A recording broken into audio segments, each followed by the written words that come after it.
नमस्कार शेतकरी बंधूंनो, आत्मा मलकापूर या यूट्यूब चॅनल अंतर्गत कृषी विभाग महाराष्ट्र शासन मलकापूरतर्फे आपले सहर्ष स्वागत। मलकापूर तालुक्याचे भौगोलिक क्षेत्र साधारणतः 46,782 हेक्टर असून आज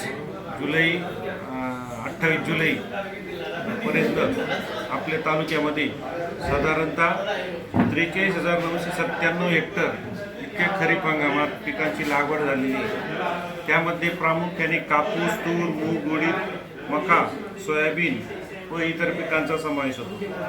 आपल्या तालुक्यामध्ये सोयाबीन पिकाचे सरासरी क्षेत्र 7,856 हेक्टर असून यावर्षी सरासरीपेक्षा जास्त प्रमाणात म्हणजे 14,124 हेक्टर क्षेत्रावर सोयाबीन या पिकाची पेरणी झालेली आहे।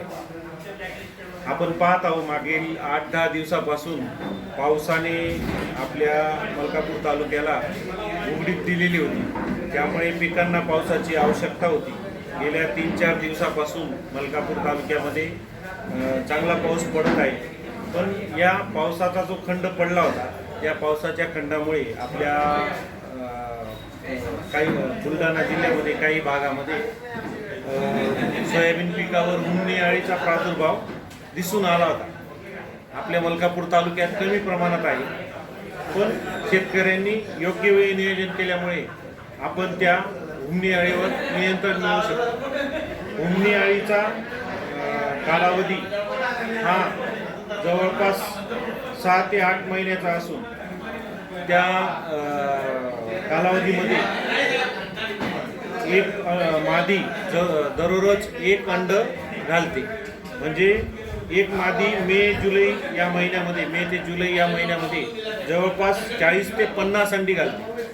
त्यामुळे त्या अळ्या गवतात कुजलेल्या मुळ्या खाऊन जगतात, उन्हाळी अळीच्या अळ्या, आणि पूर्ण वाढ झालेली अळी 3 ते 5 सेंटीमीटर रुंद मासळ पांढुरकी अथवा मळकट पांढऱ्या रंगाची सी आकाराची दिसते। आपण जर या अळीचा वेळेवरच नियंत्रण केले तर आपल्याला त्याचा फायदा होतो। आपल्याला जर या अळीचा सौम्य प्रादुर्भाव तुरळक ठिकाणी दिसत असल्यास जैविक मित्र बुरशी मेटॅरायझियम हे 40 मिली प्रति लिटर पाण्यात मिसळून पिकाच्या मुळाशी, म्हणजे आपल्या फवारणी पंपाचं पुढचं नोजल काढून त्याची मुळाजवळ त्याची आळवणी करायची, आपल्याला ड्रिंचिंग करायची, किंवा मेटॅरायझियम ही पावडर फॉर्ममध्ये सुद्धा मिळते। त्याचं 1 किलो प्रति 100 किलो शेणखतामध्ये मिसळून आपल्या शेतामध्ये जर आपण ते टाकलं, पण हे सर्व दोघं फवारणी शेतामध्ये ओलावा असतानाच केली तर त्याचा आपल्याला इफेक्टिव्ह रिझल्ट म्हणजे चांगला परिणाम पाहायला मिळतो। जैविक बुरशीनाशकाचा हा वापर आहे।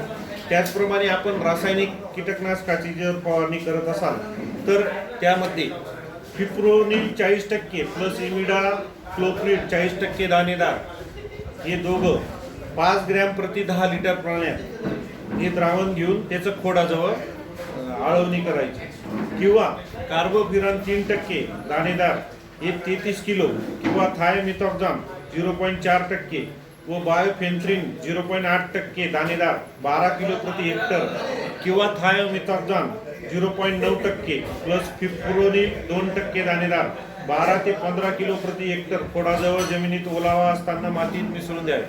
असं हे विद्यापीठाच्या शिफारस रासायनिक कीटकनाशके मी तुम्हाला सांगितलेले आहे।